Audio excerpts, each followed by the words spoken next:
Mko sahihi. Hata watu waliokuwa wanabeza kwamba Yanga haiwezi kujenga uwanja, ni maneno tu ya kisiasa hayo, wako sahihi kwa sababu ya experience ya huko nyuma.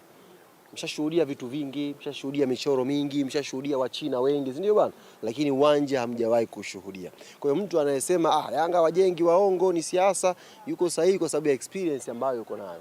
Hapa anawaeleza picha ya uhalisia ya nini ambacho kimejadiliwa na nini ambacho kimekubaliwa. Mpaka napata nguvu ya kuambia hiki leo ndio kikao cha mwisho. Maana yake upande wa Yanga umemaliza, upande wa GSM umemaliza.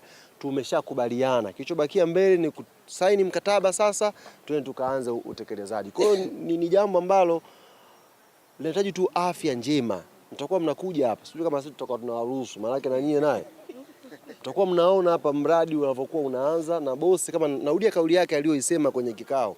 Nataka uwanja huu ujenzi wake ukimbie zaidi ya Kipchoge, yani uende kwa spidi ya marathon ya juu kabisa, kwamba mwana Yanga akilala leo lini? Jumatano akiamka akute kuna progress kubwa imeendelea.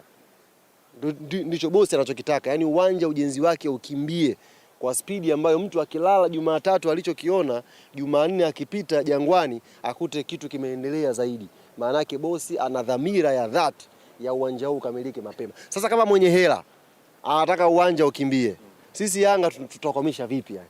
Sababu kichwa tusumbua hapa ni hela. Mwenye hela akasema anataka uwanja huu ukimbie, maana yake hela anakuja nayo cash pale, twendeni jambo likamilike. Sisi ni kuomba tu ardhi yetu hii hapa tuishukuru serikali ya Dr. Samia, ametukabidhi ardhi, imetuongezea lote eneo letu hili.